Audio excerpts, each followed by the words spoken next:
Kia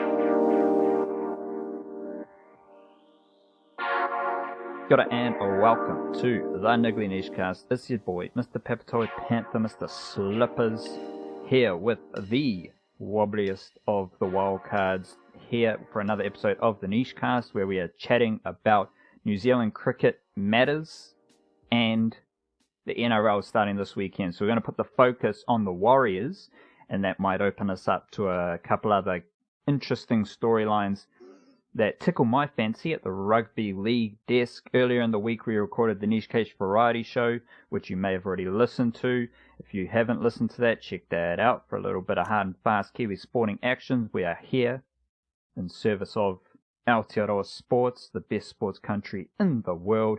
Every Monday and Friday we deliver some email goodness as well, and of course we're always writing about Kiwi sports business at the niche-case.com.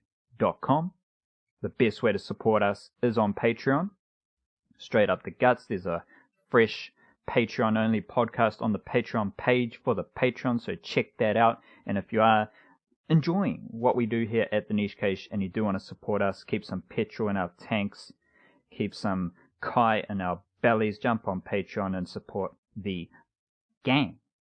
Wobbly Wildcard, hit us with a bit of the good vibrations of mindfulness up there in your little yurt up in the Northland of Aotearoa.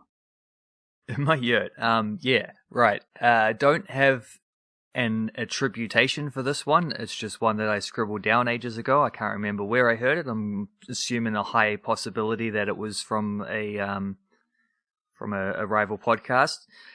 But this is one that I go back to all the time, like it always gets stuck in my head. It is: energy flows where attention goes. When you say there's no, you're not crediting anyone, does that just mean that you made it up, or? No, it means I can't remember where I heard it. Or I can't remember who said it. But yeah, energy flows where attention goes. Rightio. Where is your attention at the moment as a Kiwi sports fan? What's your intention and attention focused towards? Well, yesterday my attention was very much on the ISBS Hunter Premiership, where I wrote a couple of things, and I've got a few more. I'm getting into, we've got semi-finals coming up this weekend, getting into some season debriefs for some of the teams that didn't make it this far.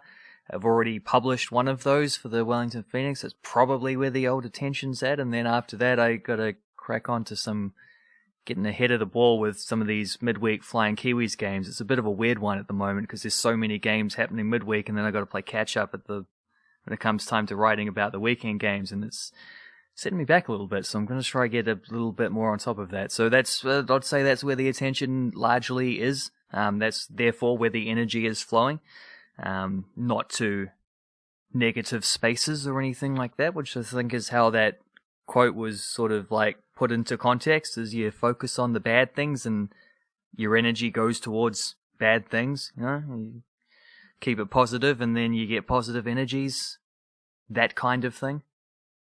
I'll tell you what's getting no attention, thus no energy from me so far, is the upcoming Dragon season. So good thing we'll be talking largely about the Warriors when we get around to that one.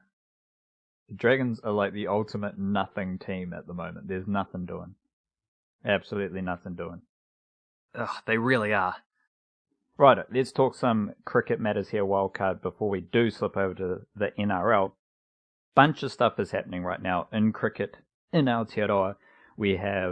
There's an ODI squad named to face Bangladesh, and this is the Black Caps have a 3-game ODI series and a 3-game T20 series against Bangladesh, kind of before we move into that IPL Test Series versus England World Test Championship final in England period. We have the Plunket Shield starting today, Thursday, at the time of recording. We have the White Ferns move back into Halliburton Johnston Shield mode, which is 50 over cricket, before they welcome Australia, who are better than England. So that's interesting.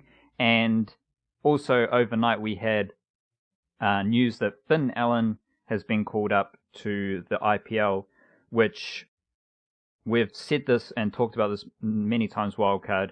You can't judge Kiwi cricketers on where they rank in the IPL. Like specifically with Finn Allen, this is kind of a case of one player, Josh Philippe, who we saw play for Australia.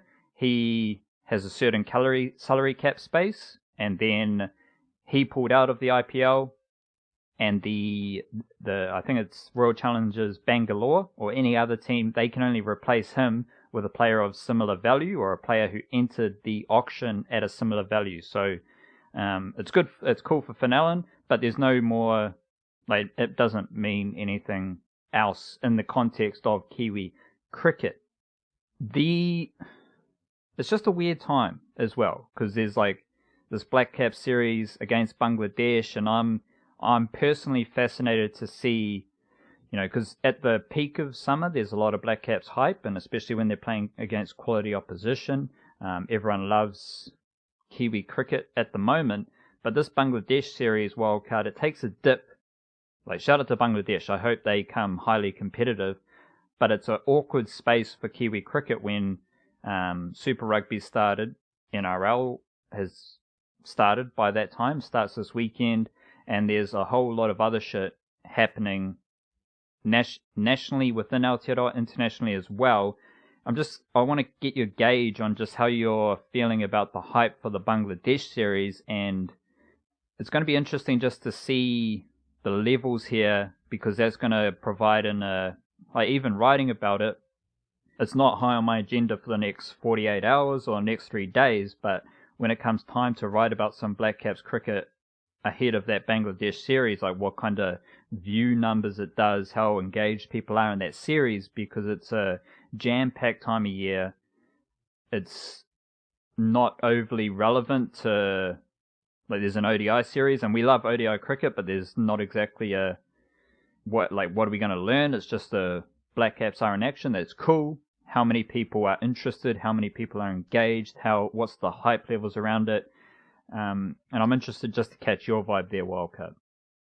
Yeah, that is interesting. I hadn't thought of it from that perspective, but I suspect there's like a baseline when it comes to the Black Caps of people just like to watch the Black Caps, and so whoever they're playing, they should get okay crowds. I mean, having said that, they talked up getting a big crowd for the third T20 against Australia because it was the first game out of lockdown and crowds were available and everything, and then there was kind of a bang average crowd. It was sort of like a mid-season... It was a Wellington Phoenix crowd. But that's exactly what I was going to say. It's like a mid-season Wellington Phoenix have lost a couple on the trot, not looking too good. I don't know. It's tricky with Wellington because I think they got a bit of a reputation growing from these things of not getting like the crowds there, but it's also just like there's not that big of a population and it's not the easiest to get to some of these grounds sometimes, especially on short notice. Like Westpac, it's not Westpac Stadium, is it? It's Sky Stadium. Oh, there's a funny one where Scotty Stevenson called it Westpac Stadium at one point. It's like, well, you used to work for Sky, now you work for their biggest rivals, and you sort of accidentally didn't say Sky when you were supposed to say Sky. That was a little bit odd. Not to chuck my tinfoil hat on here or anything, but yeah, I think there's like a baseline of interest that the Black Cats will always get, because, like, to be honest, I think the context of who they're playing is one that gets lost anyway. It's not something you hear a lot about, even through like extending beyond like fan conversations, like the kind of yarn you might have with someone at the pub about the game. Extending through to like the media coverage that the Black Caps get, of which there's a lot, and of which it tends to be pretty like laid back, cheerful about the Black Caps, and you don't hear a lot of stories about the teams that they're playing. I just don't know that that's a perspective that gets laid out much anyway. So if it's Australia or if it's India, I think that zooms up. Suddenly that gets in focus. Maybe England. But other than that, I think people just go to watch. Like, it's not like it's an unfamiliar territory. The Black Caps are playing a subcontinent team and are probably going to win 3-0 because they're in good form. They got good players. Teams like Bangladesh don't tend to travel here too well. So, I mean, yeah, from that perspective, I suspect it'll probably be an interested response, but maybe... I mean, the other factor is that it's so late in the season. like just because of the weird schedulings around everything, and these tours got to be spread out because teams got to do their quarantines and whatnot. And this is the fourth, like Bangladesh will be the fourth international cricket team to tour here, which isn't even really counting the fact that West Indies and Pakistan both also brought A teams over. Not to mention the differing players between like the formats. Like it has been a long summer, and this is right at the end of it, and it's probably going to be the least competitive. I don't know. The West Indies were pretty bad when they were here, but yeah, we'll see how it goes. I'm interested for it. I just like to watch a bit of ODI, and we haven't had any of that for ages. You know, the Black Caps made the World Cup final, should have probably won the World Cup final, lost in heartbreaking fashion in the World Cup final.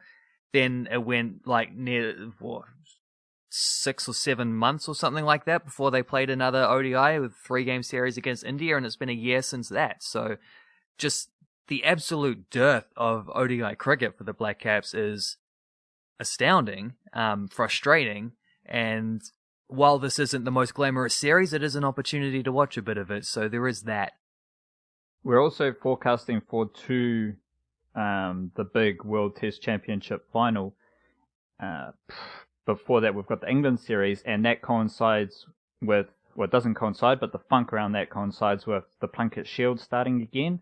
So you're listening to this at the time when the Plunket Shield's happening, so there's no need to get too specific here, but that does frame the Plunket Shield nicely for these next couple of rounds, because they're going to be beneath the radar, and yeah, a lot of like the likes of Henry Nicholls, Tom Latham, who have been unsighted for the Black Caps for a while, but were pretty, like, they didn't play Super Smash, but they were very good in the Ford Trophy.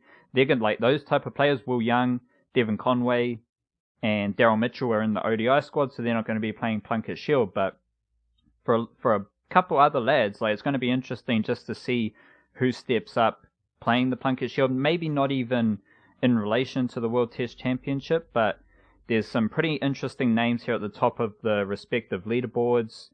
Joe Carter from Northern Districts is second in Plunket Shield runs right now. Ken McClure is fifth. Both of them were excellent in the Ford Trophy. Bowlers, Kyle Jamison's second in wickets. He's been fantastic in the Plunket Shield. You've got other nice performers like Doug Bracewell's doing pretty well in the Plunket Shield with bat and ball.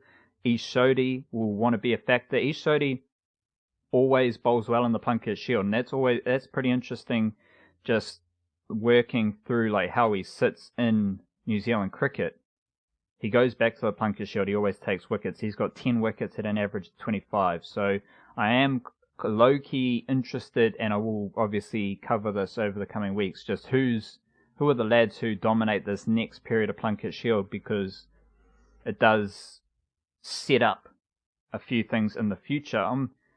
Whether you've got something to say about the Plunket Shield wildcard, I'm not sure, but I also would just want to catch your vibe on the White Ferns, because the Halliburton Johnston Shield restarts, or it's another big weekend, because they play these games on the weekends, and they just come and go sporadically, and this is a Halliburton Johnston Shield weekend coming up. Something's got to change. Like, I debriefed the ODI series, and I debriefed the T20 series against England. Something smells royally bad. It absolutely stinks with what the White Ferns are doing. They suck.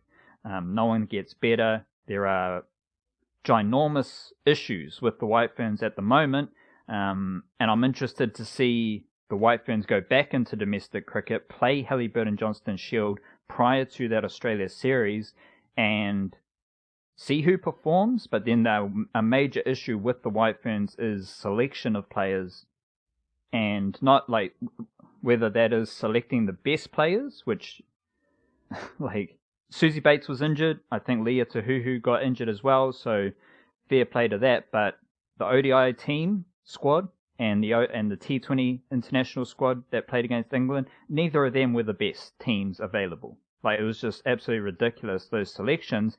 And then on top of that, you've got players being selected out of position for roles that they are not going to succeed in, because they're pretty much unfamiliar roles to what they do, and do very well at the domestic cricket level. So now it's about who goes back to domestic cricket, who performs, and then that gives me a better base to break down the squad selections that we get for Australia as well. But do you have like a vibe on either the Plunkett Shield and or what you've seen and heard and felt about the White Ferns? Not massively for the Plunkett Shield. It's just nice to have, the purest form of cricket available to us once more. A nice swing of 4 more rounds from here on out to the end of the season. And some of these squads are very strong too. Like you get these players that like don't seem to play in the longer formats. Sometimes you get players like Todd Astle has stepped down from there. You also get players going the other way around, like BJ Watling doesn't seem to play 2020s, or a couple of those other like Black Caps Test specialists not really showing up there. But Plunkett Shield tends to bring out the best. It's the best for the old stats as well, and that's all well and good. And there is that context too. Like someone gets injured between now and June or whatever it is. There's a Test series to England. There's a third Test while in England, which happens to be the Test Championship final. This is red ball cricket and the last opportunity in the domestic season for players who might be on the fringes of that to really like put their hands up and say, pick me, pick me, pick me. I don't think the Test squad has any particular holes in it right now. The one asterisk I might chuck in would be Colin de Gronholm's fitness, because he's been injured for a lot of the season.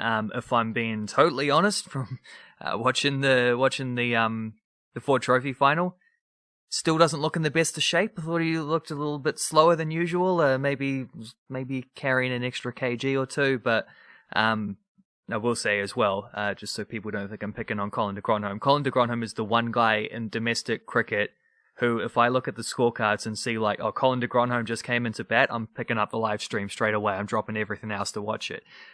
This is weird, me being a contrarian type fella. So I guess that's a tendency of mine. But as he's probably at one of his lower ebbs, like he's out of the internationally speaking, like he's out of the 2020 scene, it would appear.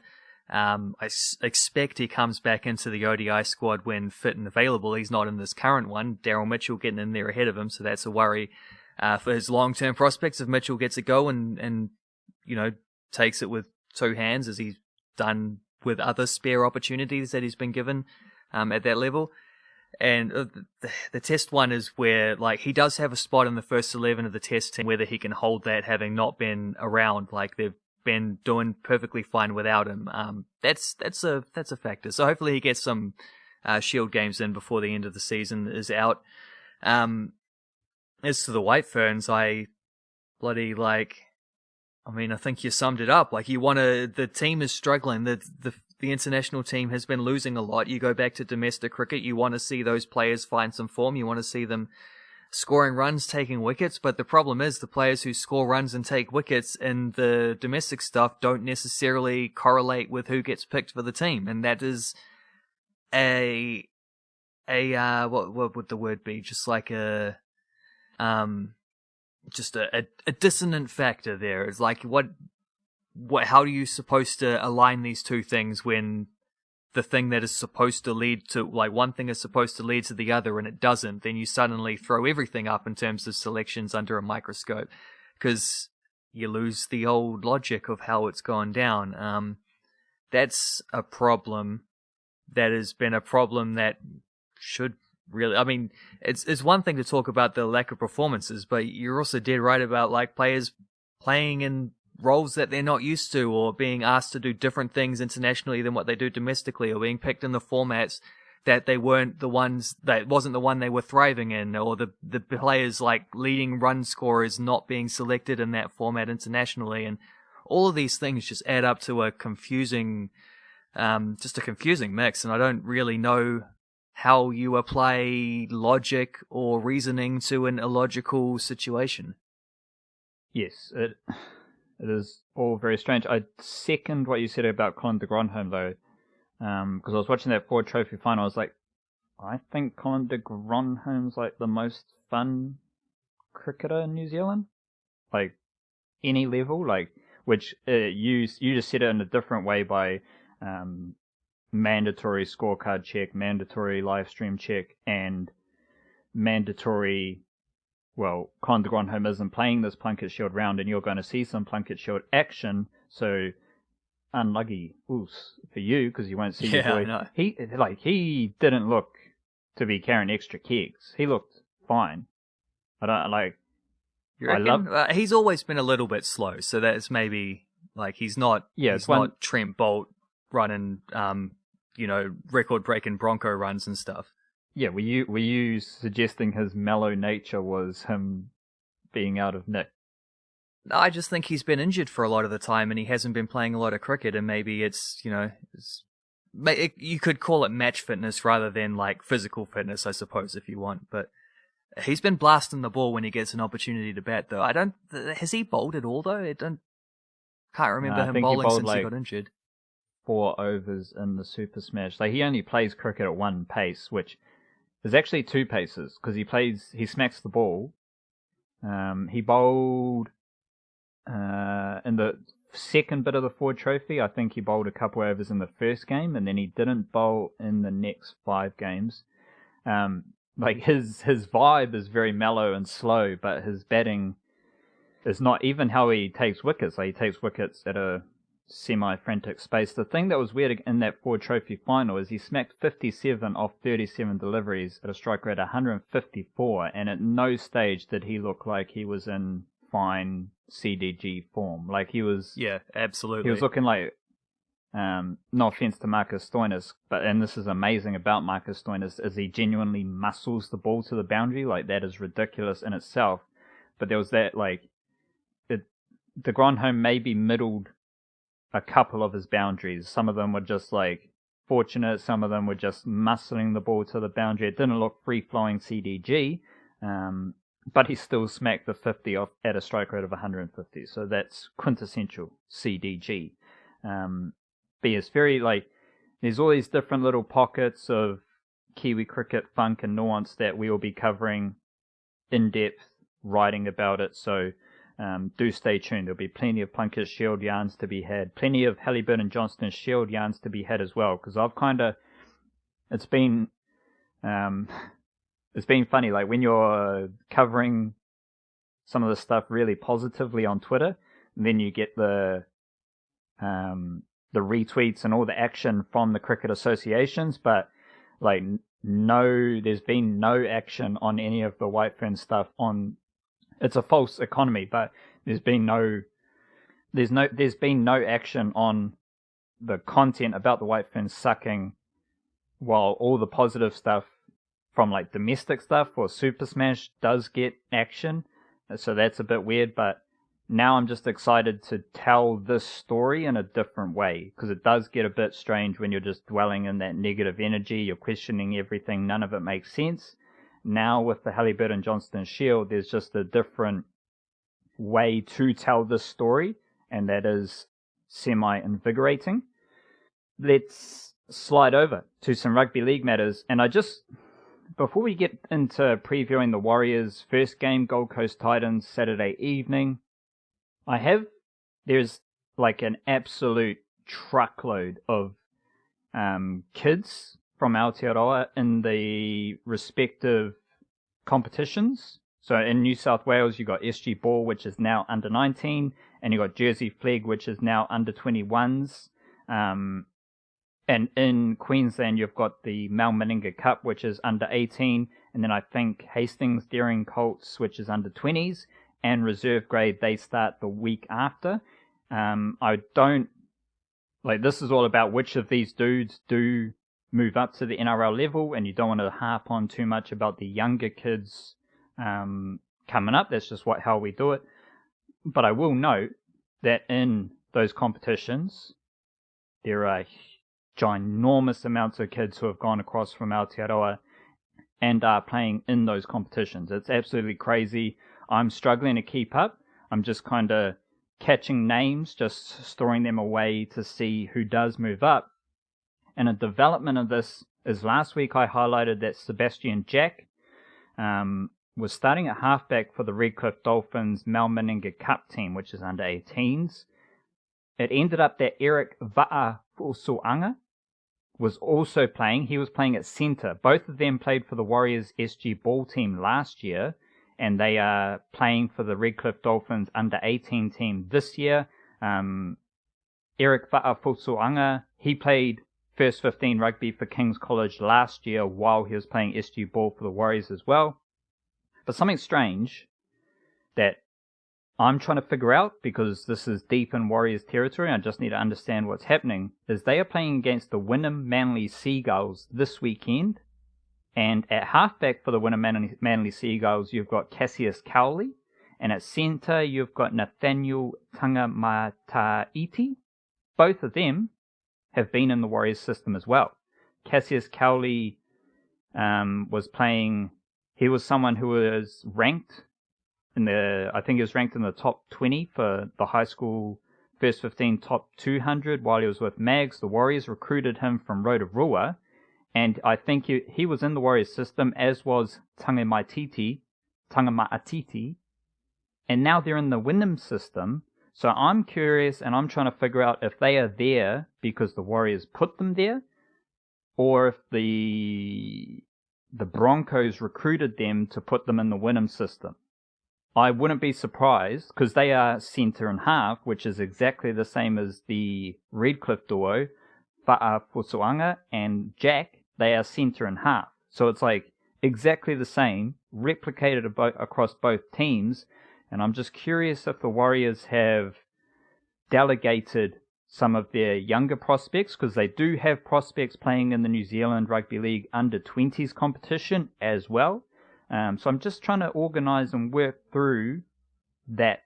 So I will write about that in the email tomorrow. So if you want a bit of a deeper dive, check that out. But it is that, along with just an endless abundance, like the Mal Meninga Cup team list that I'm looking at. There is dudes in it, like most teams. You've got the Fa'atili brothers as well. They are huge. They are some of the best prospects coming out of New Zealand. From Canterbury. They're like half-caste Samoan, so they're massive gingers, but they are Samoan. Felix Fa'atili is in the North Devils squad, and then under 18 squad, and then Caius, I think I saw him in one of the Hastings Daring Colts squads, which is under 20s. So they're both in the Brisbane Broncos system. For example, about the numbers of Kiwi NRL prospects over in Australia. So that's something that I'll keep track of throughout the season, but it's something that is going to appear most in the emails. So that's where I'm going to do those kind of assortments, and I won't talk too much about that in the podcast, but with regards to the Warriors and setting the scene for this NRL season with Kiwi NRL numbers, it is rather interesting to keep an eye on. The Warriors against the Gold Coast Titans. What are your feelings about the Warriors with the team that Nathan Brown has named wildcard? The backline, Ewan Aitken. I think I saw that he had his best like running meters and tackling efficiency season for the Dragons last year when the Dragons sucked. So he is coming into the Warriors with some sort of like juice-ish maybe from last season. Whenua Blake starting in the middle, Bailey Sirinen, Katoa starting on the edges, Ben Murdoch-Masila starting on the bench. Do you have a vibe on the Warriors' first team list of the year? Well, it's a pretty strong team, to be honest. Like, I will enjoy watching Ewan Aitken play. He might be the, I'm a little bit surprised if that's the case of like top, because I don't know that he actually played all the games or anything last season. I'm guessing we're talking about like per game numbers. He averaged 150 meters per game. Yeah, which is heaps for a centre. So fair play. I think he fits really well into this Warriors team too. Like there was what would it have been like 3 or 4 years ago? He was probably like back when he was playing for Scotland at World Cups and whatnot. Like he was probably, I wouldn't say he was quite in the Origin consideration, but he was maybe on the fringes. I expect he would have played some of them like city country games or whatever. I assume so.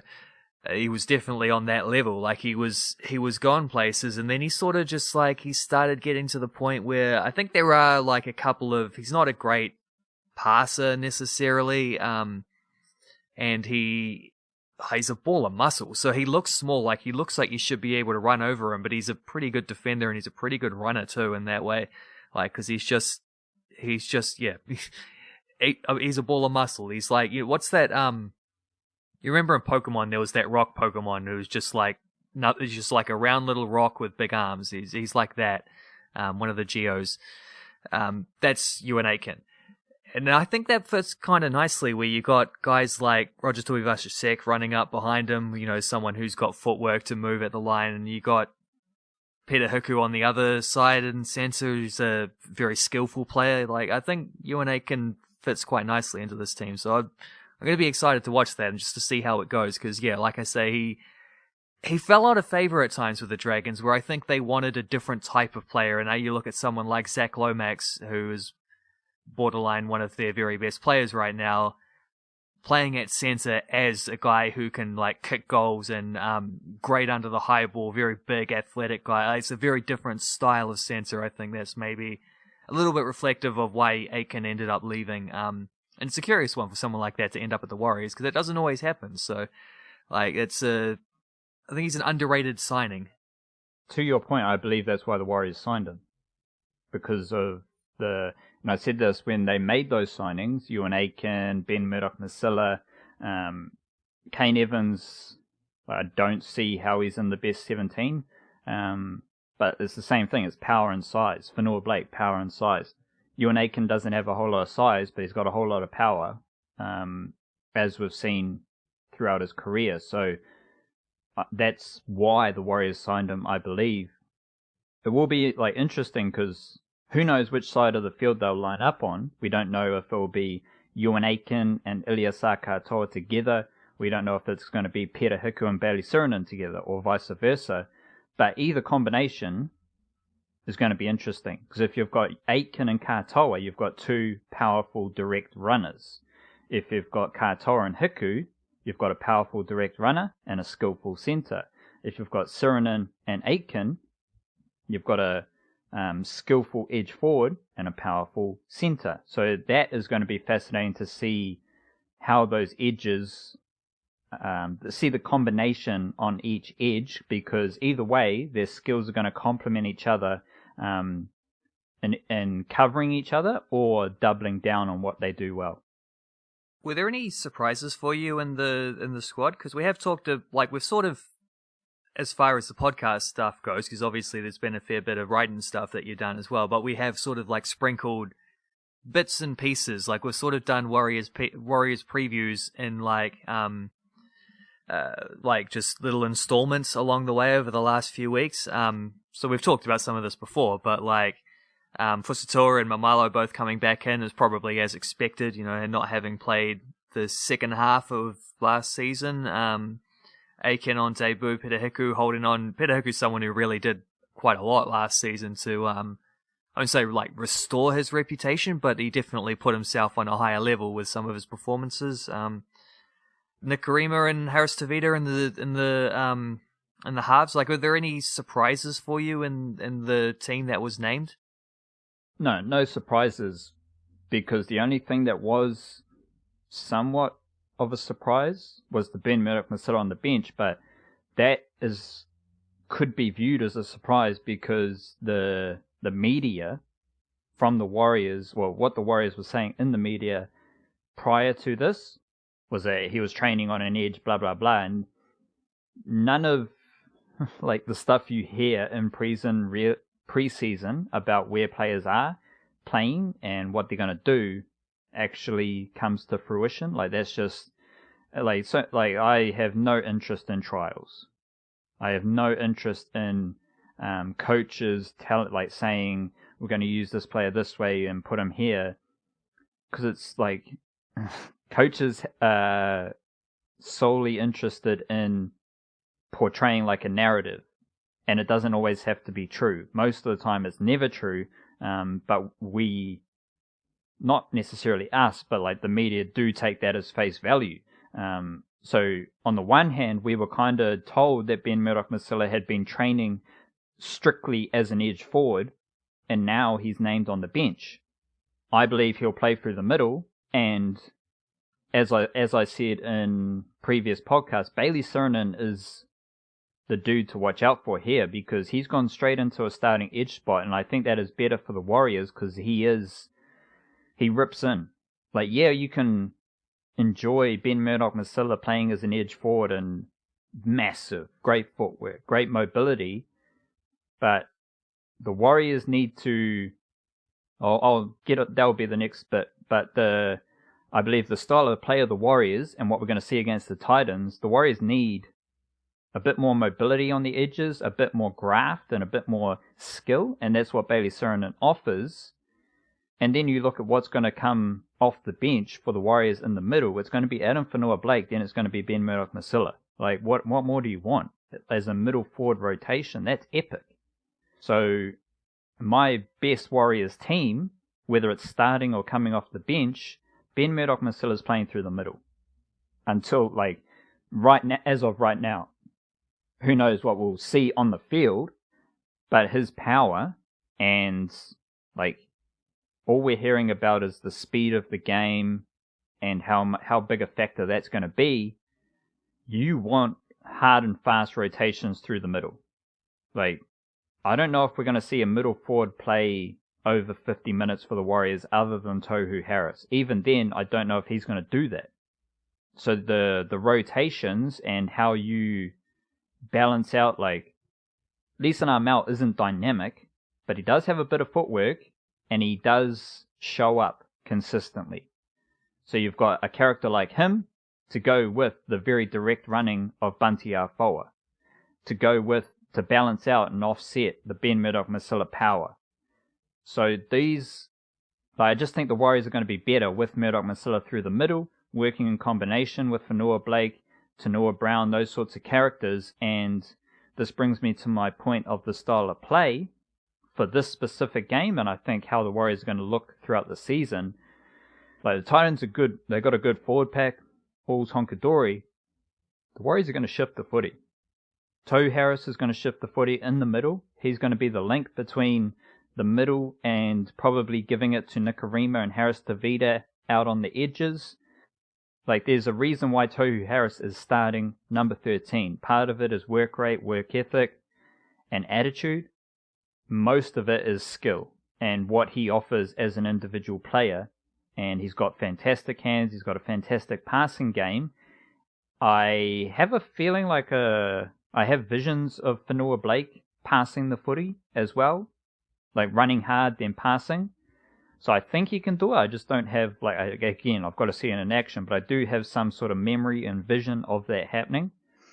So the Warriors against the Titans, their best way of success is going to be moving the Titans forward pack around, and they have the players to do so. I believe they have a coach who's going to embrace that style of play.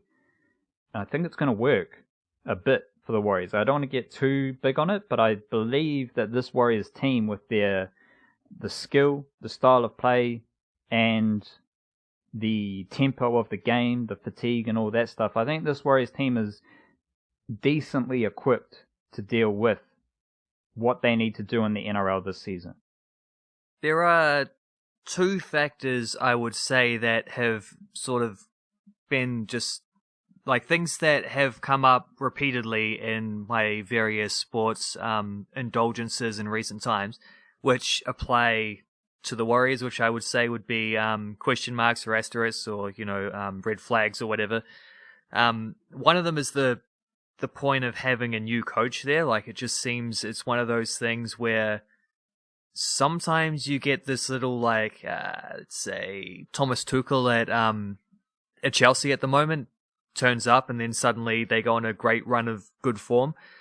But, like, that's exactly what happened to Frank Lampard before him, and then that good form dries up, sort of thing. Like, sometimes you get that new manager bounce, sometimes not, but, like, I'm writing about Steven Adams and Stan Van Gundy taking over there, and that's a very different situation because you got a young core, not an established team, trying to drastically change the identity of the franchise. That's a lot more work to do, especially when they've had much less of a preseason. So for the Pelicans, like, there's that obvious factor of this is not the finished product that we're watching. With the Warriors, less so, but it's still a factor that there is a new head coach. There are a couple new players in the, who are going to be expected to play relatively key roles. Like that. That's one of those things where you can't expect things to gel straight away. It will take a few months into the season before we see the probably closer to something like a final product in terms of the vision of what they're trying to get to. Like, it might not. It might be an immediate click. Like, sometimes that does happen, but also sometimes it doesn't, and that's the factor that just I feel like pointing out because it's something that's come to me several times in other sports watching recently. Is the new coach doesn't always have an immediate impact. That doesn't mean it's not working or it was a bad hire or anything. Now, if we're talking about Anthony Griffin with the Dragons, that's a different matter because I think there's a difference between a coach not doing well straight away and a bad hire. I'll just leave it at that. But the other factor is we have seen the Breakers and the Wellington Phoenix really struggle to get form playing exclusively in Australia. It's one of those things where, like, the Phoenix are a team that have relied on the old home field advantage pretty nicely. Like, I think they're on like a 6-game winning streak in New Zealand, and they haven't been able to play a game there for like a year and a half. That's like, well, not a year and a half, is it? But whatever. Like, that's a season and a half. That's a problem when you suddenly take away that and all their games are effectively away games. Like, I think they've taken 4 points from 5 games and their so-called, like, quote-unquote home games this season. The most recent was a win, a really nice win. Their best, well, I wouldn't say their best performance of the season, but certainly their best result, that win against Perth.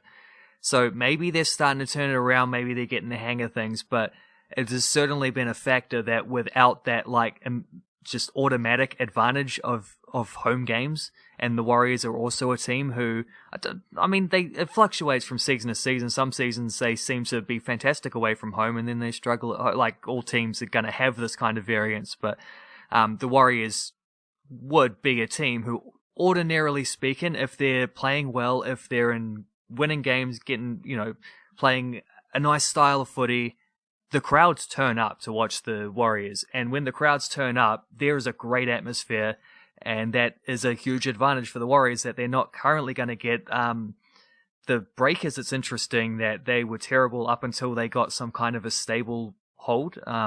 There might be other factors, like I think the biggest one is that once their star player got injured and stopped turning up and not like stopped being able to play, they got way better without having to rely on him and how bad Lamar Patterson had been playing. So maybe that's more of a factor rather than the home away from home stuff. But I mean, Rob Lowe went home mid-season because he wanted to be with his newborn kid, with his wife. It's like it was too much of a gruel. Like, that's a part of this conversation as well. It's not just the on-field stuff. The Warriors have done this before, so it's not unexpected. The Warriors probably get the best support structurally from their league and the other teams and players compared to these 3 teams.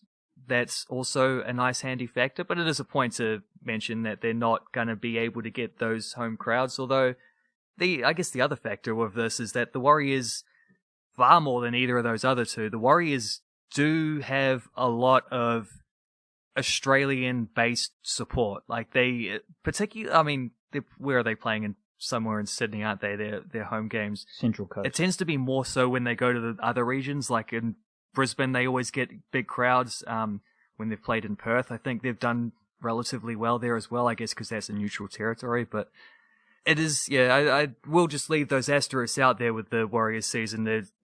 While they're probably better suited to handle the season away in Australia, it is still a factor that is going to impact negatively, at least in some way, if only by that, like, the subtraction of not getting the positive benefit of home games and the new coach bounce. I would go complete non-factor. We've talked about this before. Yeah, the Warriors, they've got the best people running this. They've got clear, concise, logistical happenings. They would have learned everything from last season. They have, everything is solid. Their players, staff, and the club knows what they are doing, where they're going to be, for how long. Family and whānau is there with them, which having that solidarity also allows you to have better engagement with the community. If you don't know where you're going to be and how long you're going to be there, it's harder to connect to your community wherever you are. So for the Warriors, whether that's their Tamworth little community or just their community of Warriors fans, they can do so much more to engage those people in Australia if they know we're going to be here for this amount of time. We're going to be there for this amount of time. I just it's apples and oranges, to be honest, because the Warriors did it before and they have all those learnings to take with them now. And as you said, they have so much more support from the NRL. And as you said as well, they have a far greater fan base in Australia than the Wellington Phoenix or the New Zealand Breakers. The Phoenix have a slithering of fans in Australia. The Warriors, their grand finals years ago, were half Warriors fans in attendance. And when the Warriors are hot in Australia, they get big fan bases. So it's they have that fan base in Australia already existing, far superior to the Knicks and the Breakers. They are really well equipped to deal with what they're dealing with. Last year, it was all a mess. It was all a shambles, and there's no surprises that their season turned out how it did, because you also had a minor coach situation with the Warriors. So I think they are really well equipped to deal with the style of footy they need to play. I think they are extremely well equipped. We're talking Phil Gould's overseeing the show. Cameron George has another season of trying to do this. He has a lot of connections in Australia because he is Australian. Phil Gould's Australian. O'Sullivan's Australian. So O'Sullivan has endless rugby league connections, Peter O'Sullivan, and so he can tee up where the younger players need to go. The fringe Warriors are playing rugby league in Queensland. The fringe Breakers and the fringe Wellington Phoenix players, what are they doing? How are they prepared to be called up to contribute to that team? They might be training, they might be engaged in next man up mentality, but it's very different when the Warriors are going to call up someone, or so they've named a squad of 22. So Tom Alley and Josh Curran, they might drop out of the squad. And they get to go, maybe not this week, but in coming weeks, those type of players will go play rugby league. Last year for the Warriors, that didn't happen. In these other sports, that's not happening. So I think I understand that perspective, but when you dig into it and you see how everything has been designed for the Warriors this season, I'll say it again, just aligning with school terms in Australia. So a player's family can put their kids into school and know that they are going to be at school for a full term. That whole worry and that whole thought process is taken out of that player's mind. That's why they have committed to stay there longer, which I think's positive, instead of having this carrot or this illusion of we can go back to New Zealand at this date. No, they're realistic, and they're saying our players, their families, our staff, their families, they need clear, concise, solid plans in action and stability.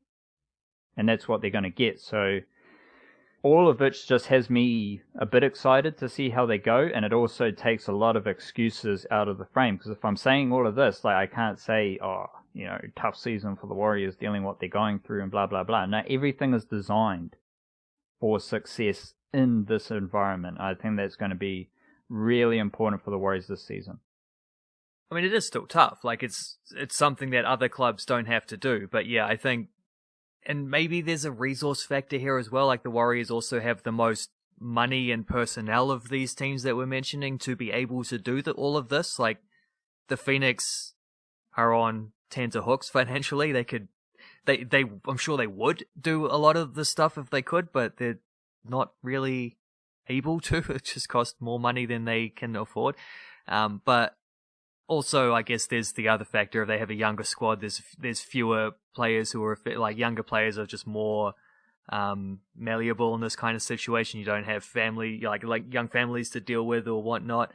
There is, I mean, it's an interesting. It's almost like a sliding scale. Like the Warriors, it's a factor, but also it's the smallest version of this factor that it could be, because I don't think you can really handle this situation better than the Warriors have. So whether it's still a burden for them, I'm sure it will be at least to some point. Whether it's enough of a burden to be able to call it an excuse is a different matter entirely, but it's still a thing they have to go through. But they're doing as well as they possibly could under the circumstances. The Phoenix are somewhere in between. Like, you don't hear a lot of Phoenix players complaining. The mood in the squad seems to be pretty good. Even when they were losing, they trusted they could get things better. It wasn't like people talking about how difficult it is and how they just want to go home and whatnot. The Breakers are the opposite. The Breakers are on the other end, and we've seen many examples in the last... Well, it's just like... Let's just cut to the chase and say since the new ownership came in, we've seen many examples of this not being the most clinically well-run organization, and having like Rob Lowe leaving as he did, probably feeling like he wasn't getting the support he could have been. Corey Webster's tweeted about how difficult it is. You know, I think the mood amongst the players is pretty good, but I really don't think that's been the best handled thing, and it's I'm sure it's no coincidence that they've settled in and played a little bit better since they've been settled in Melbourne, and they're going to go to Tasmania next, play a bunch of games there, or at least a few games, which was one of their initial plans, and they had to leave because of the old unpredictable nature of the virus they're dealing with, working around. But man, like, even like they played a game last night, they won 76-73 or something like that. Tom Abercrombie hit a pretty incredible game-winning 3-pointer right at the end. Like, they'd missed the initial shot, got the offensive rebound, he chucked it up right at the buzzer, swish. Like, amazing scenes. Having said that, they were up 19 points and still needed a fluke of not a fluke in terms of the shot, because Tom Abercrombie can hit that shot all day long. He's a great shooter. I wish people would pass him the ball more often when he was open, but this offense doesn't seem to have any it's not very functional, shall we say. So having been 19 points up and having to rely on a fluke situation, like just the circumstance of that ball getting back to him when it did, for him to be able to take a second chance shot, that was a fluke. For that to happen, no, yeah, it's not. I mean, it's, yeah, let's all get excited about the buzzer beater, but also let's not overlook the fact they blew a 19-point lead and could barely score a point in the second half and looks continually terrible, albeit Corey Webster wasn't playing that game. So Corey Webster stepping up in the absence of Lamar Patterson has been one of the major swings that got them to start being able to win a couple games.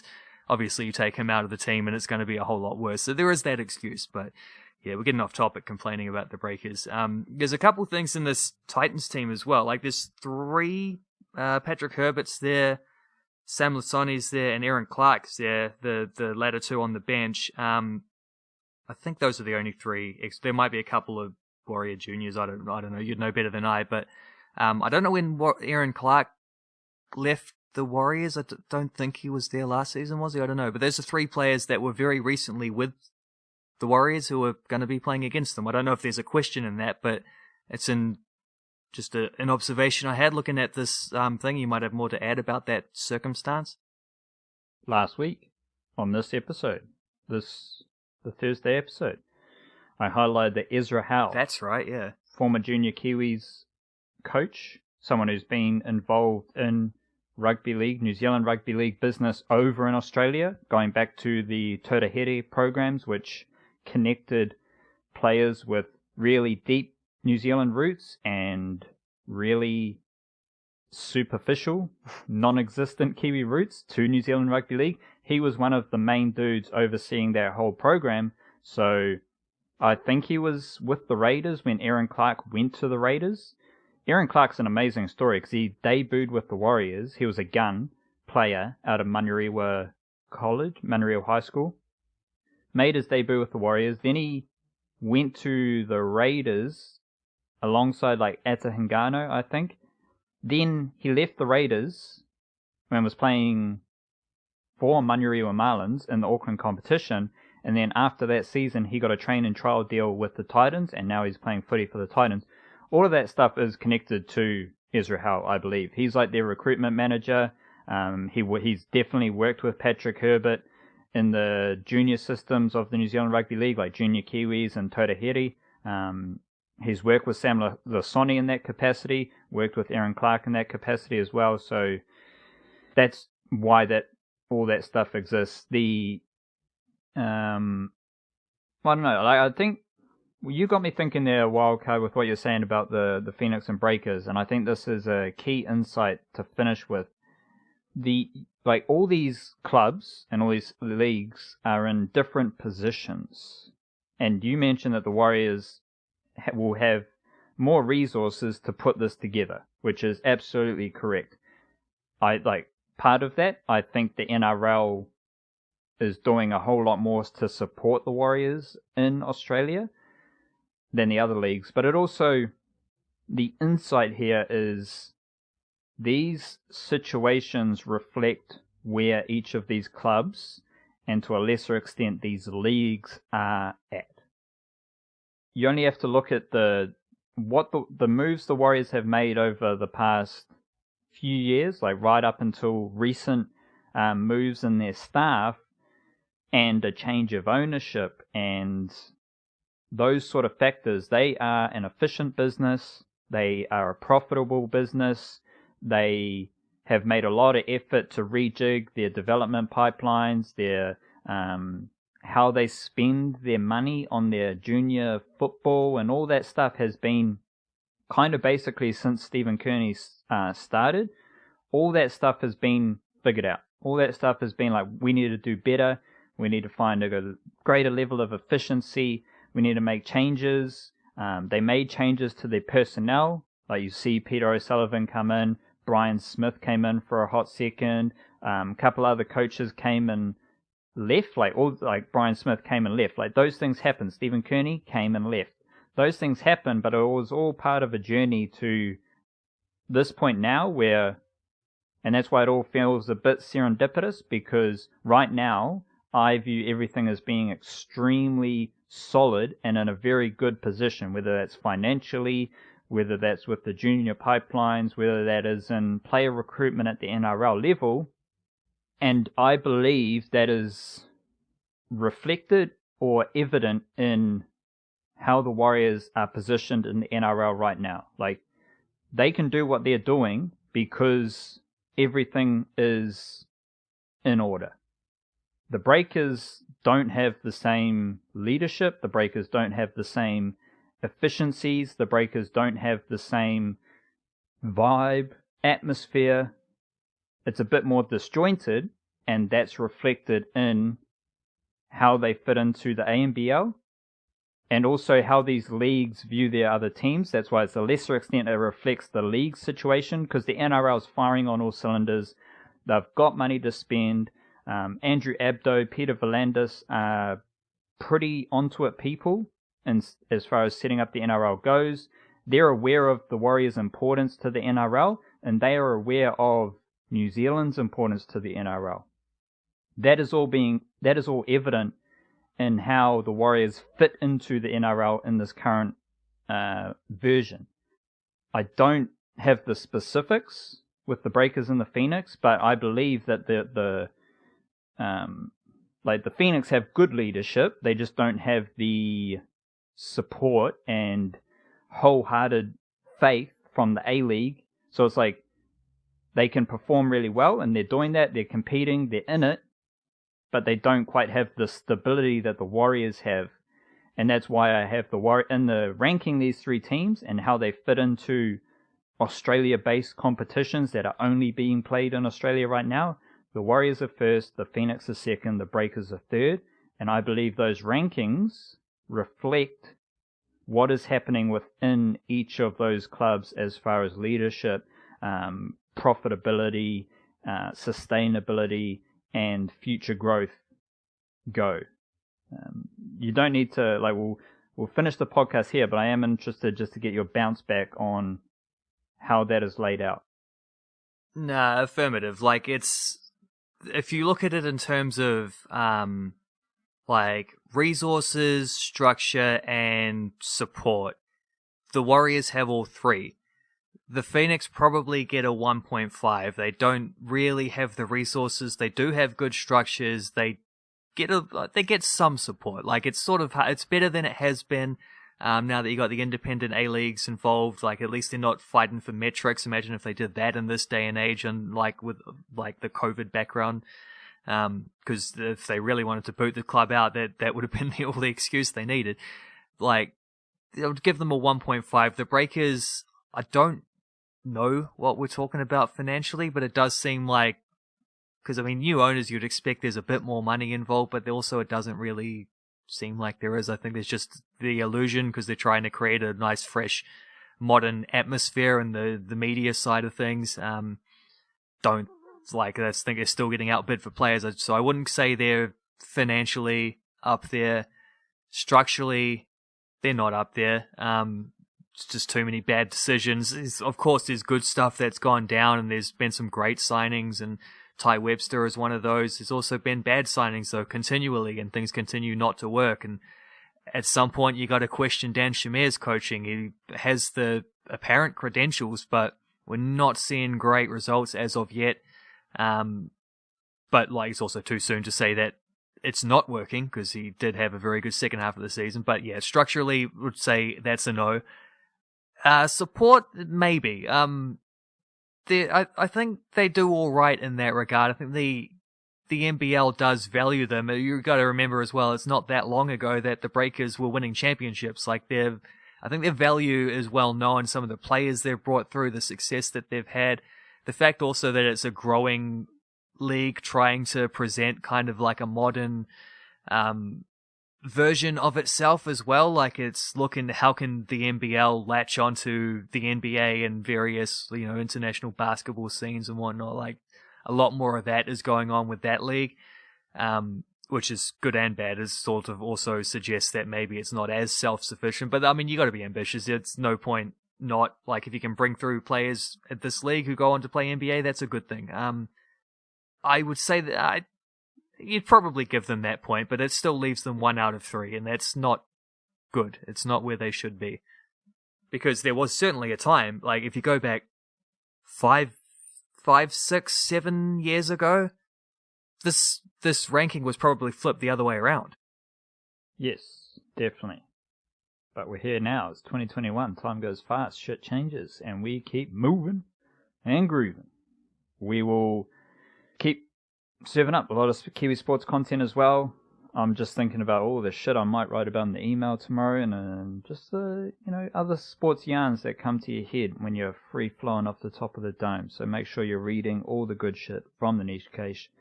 Kia kaha to yourself. Stay beautiful, enjoy the rain, and we'll see you later. Talofa. Cheer cheer.